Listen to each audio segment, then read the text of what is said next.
بسم اللہ الرحمن الرحیم۔ آج ہم بڑے ایک حساس موضوع پر گفتگو کریں گے۔ اللہ تعالیٰ نے اپنے پاک محبوب حضرت محمد صلی اللہ علیہ وآلہ وسلم کو بڑی شان اور عظمت عطا فرمائی ہے، اور نبی کریم صلی اللہ تعالیٰ علیہ وآلہ وسلم وہ اللہ کی محبوب ہستی ہیں جن کے دربار کے آداب، ان کی بارگاہ میں حاضری کے آداب، ان کی بارگاہ میں بیٹھنے کے آداب خود اللہ رب العزت نے آئے ہیں۔ اور اللہ تعالیٰ نے قرآن پاک میں واضح طور پر یہ ارشاد فرمایا کہ جو اللہ کے رسول صلی اللہ علیہ وآلہ وسلم کو تکلیف دیتا ہے اس کے لیے آخرت میں دردناک عذاب ہے۔ کل ایک واقعہ پیش آیا، تو چونکہ میری یہ تمہیدی گفتگو بھی اسی حوالے سے تھی کہ مسلم لیگ نون کے جو اب پاکستان کے پرائم منسٹر بنے ہیں میاں شہباز شریف،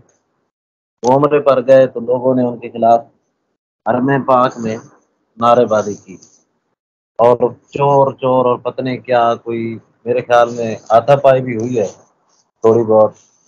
تو یہ شرعی طور پر کیسا ہے، اس بارے میں ہم گفتگو کریں گے۔ تو پہلی اور بنیادی بات یہ ہے کہ اللہ کے محبوب صلی اللہ تعالی علیہ وآلہ وسلم کی بارگاہ میں آواز اونچی کرنا منع ہے، یعنی مسجد نبوی میں آپ چیخ کر چلا کر یہ اونچی آواز سے بات نہیں کر سکتے،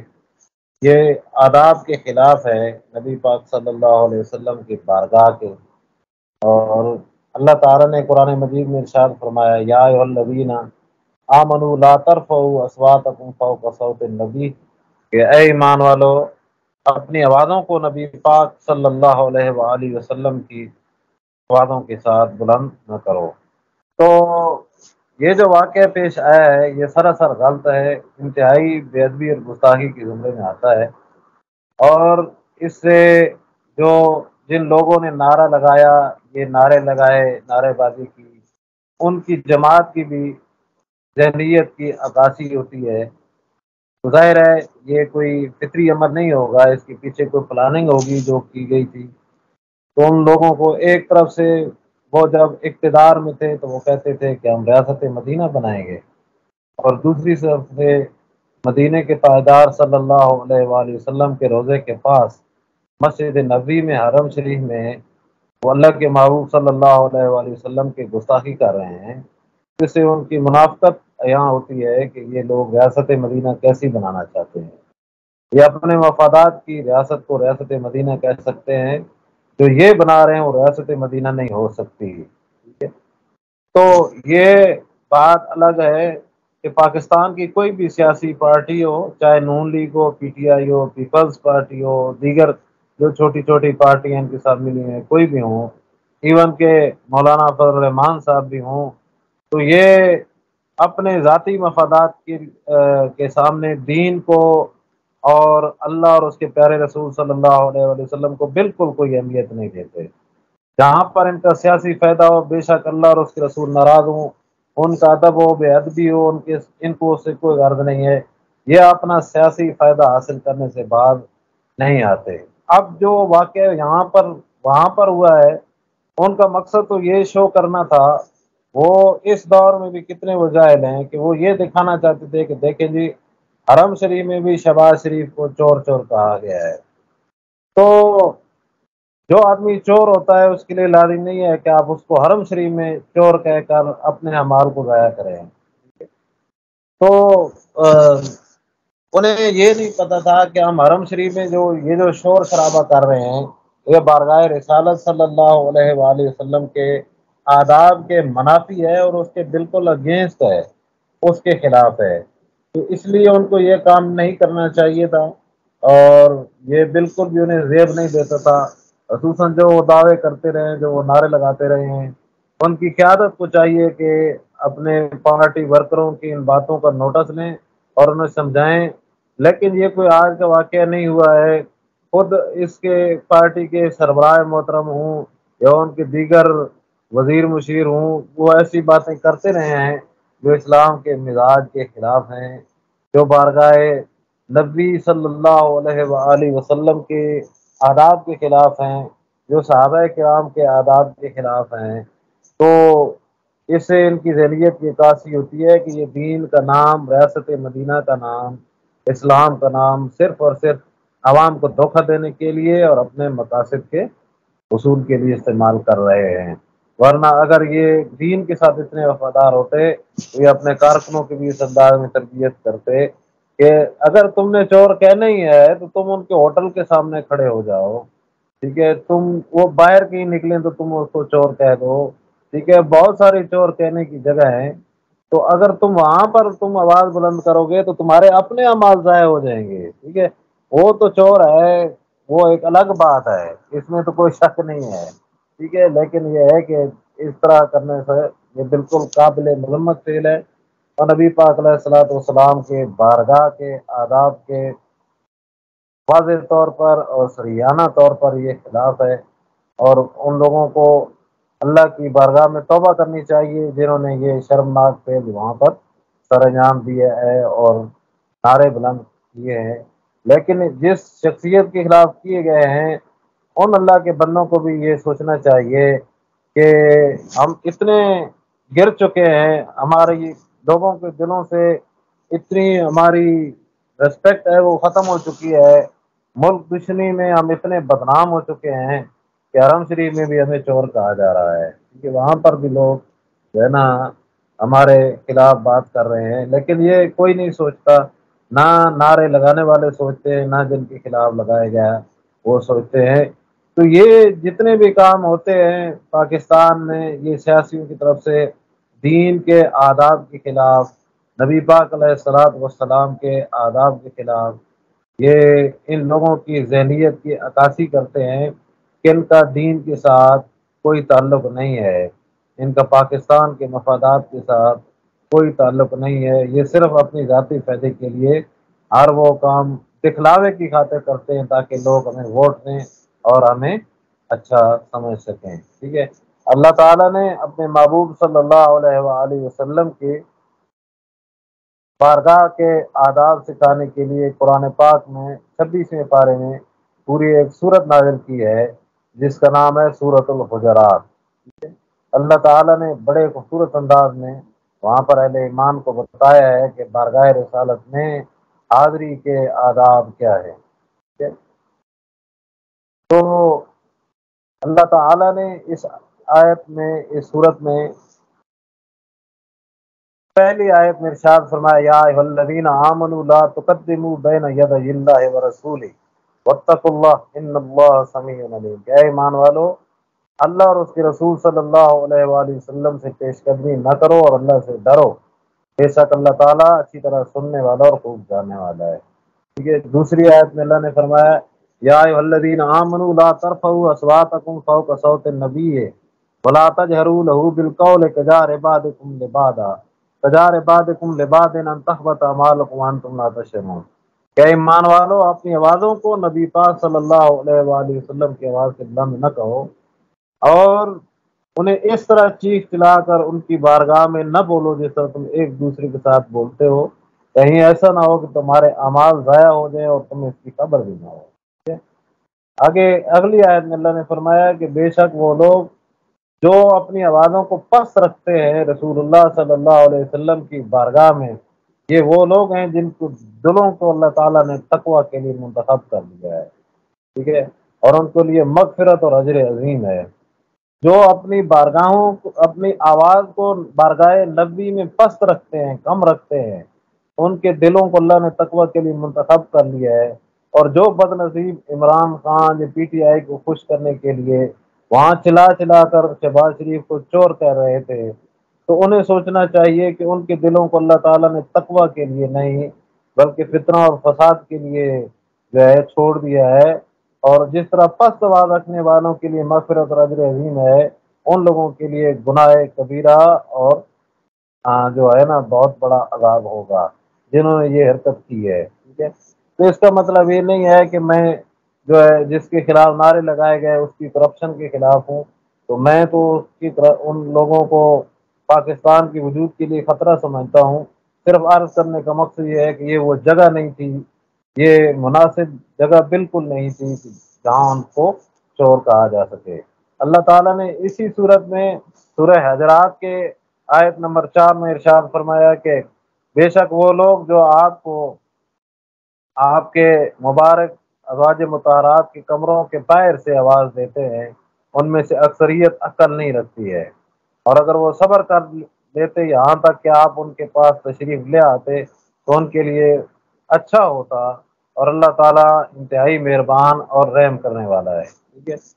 دیکھیں اللہ کی محبوب کی بارگاہ کے آداب اللہ تعالیٰ خود بتا رہا ہے کہ جو آپ کو کمروں کے باہر سے آواز دیتے ہیں بلانے کے لیے کہ یا رسول ادھر ہے، تشریف لائیں، تو فرمایا کہ ان اکثریت انہیں عقل ہی نہیں ہے کہ نبی پاک علیہ السلام کے بارگاہ کے آداب کیا ہے۔ اللہ فرماتا ہے کہ اگر وہ صبر کر لیتے، باہر سے آپ کو آواز نہ دیتے، یا آپ کو تھوڑی تکلیف ہوتی وہ آواز نہ دیتے اور صبر کر لیتے یہاں تک کہ خود بخود آپ ان کے پاس تشریف لے جاتے، تو ان کے لیے یہ بہت بہتر ہوتا۔ ٹھیک ہے، تو اتنی بڑی بارگاہ ہے کہ جس بارگاہ کے آداب خود اللہ رب العالمین سکھا رہا ہے،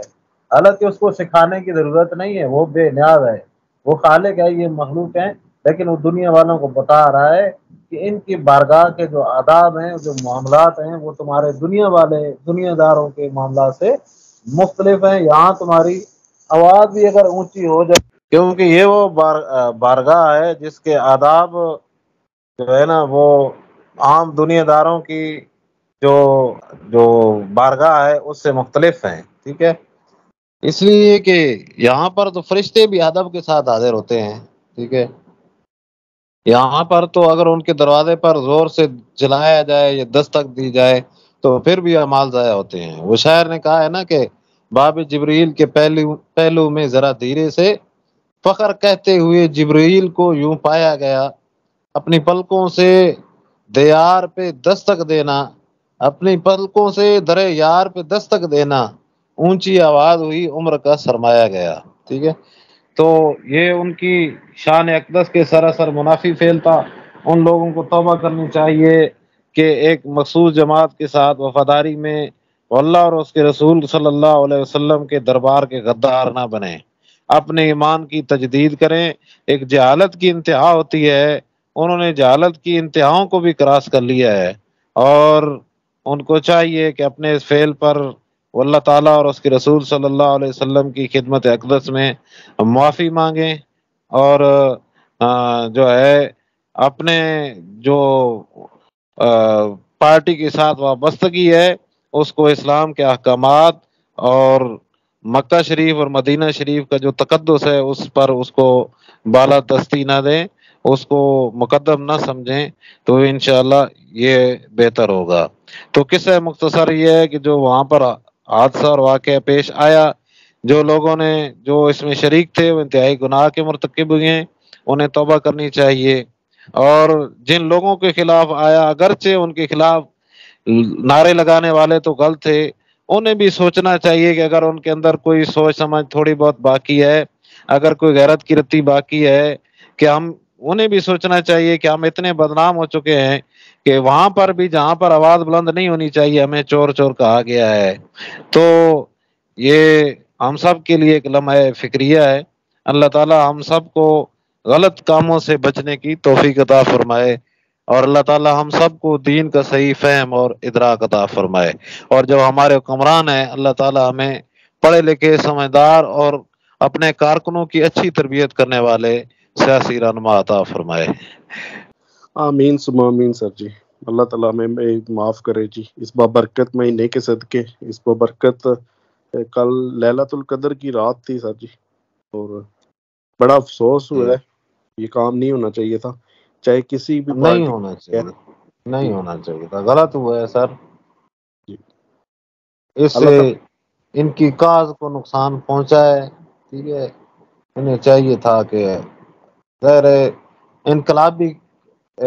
آپ کو انقلاب یا تبدیلی لانے کے لیے جو لوگ آپ کی ٹیم کا حصہ ہوتے ہیں ان کی تربیت ضروری ہوتی ہے۔ ٹھیک ہے، تو اس سے یہ بات واضح ہوتی ہے کہ بہت ساری خامیاں ان میں باقی ہیں جنہیں دور کرنے کی سخت ضرورت ہے۔ بالکل صحیح بات ہے سر جی. اس بات پہ میں ایک چھوٹی سی بات کروں گا. آپ کے پاس نالج زیادہ ہے, آپ ماشاءاللہ پڑھے لکھے ہیں, آپ عالم دین ہیں, اللہ تعالیٰ آپ کو زندگی دے, صحت دے. تھینک یو سو مچ آپ کا.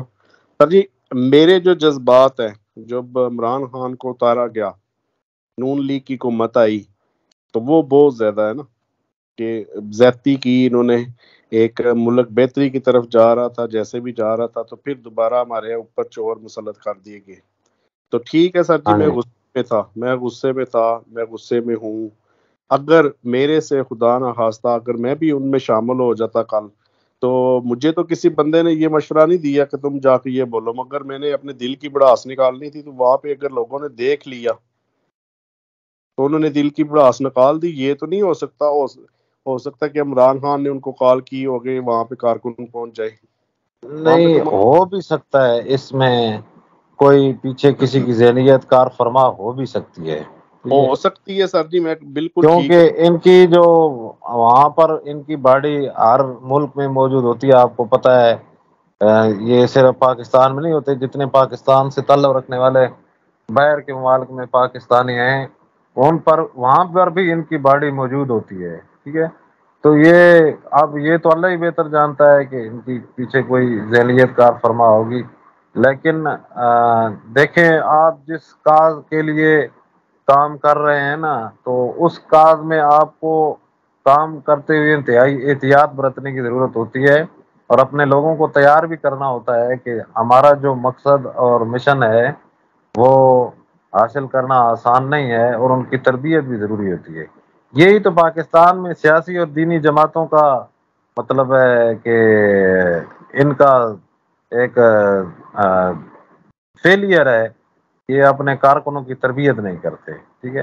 اب مطلب ہے کوئی بھی جماعت, آپ نون لیگ, پی ٹی آئی, پیپلز پارٹی, تربیت نام کی تو کوئی چیز ہی نہیں ہے نا, یہ تو آپ اچھی طرح جانتے ہیں. ٹھیک ہے, تو دینی جماعتوں میں بھی جو ان کے قائدین ہوتے ہیں, ان کو ہم کہہ سکتے ہیں کہ اگر 100% ٹھیک نہیں ہے تو کچھ حد تک وہ ٹھیک ہوتے ہیں, لیکن اپنے کارکنوں کو وہ کھلا چھوڑ دیتے ہیں. ٹھیک ہے, ان کی کوئی تربیت کا اہتمام نہیں کیا جا سکتا. آپ دیکھیں کہ پاکستان میں 2011 کے بعد ٹی ایل پی منظر عام پر آئی ہے, اور آتے ہی کافی یہ مشہور بھی ہو گئی ہے, بڑا ان کا ووٹ بینک ہے, ہر شہر میں ان کے ماننے والے موجود ہیں. لیکن کیا ہے کہ وہ خود تو تقریروں پہ لگے رہے,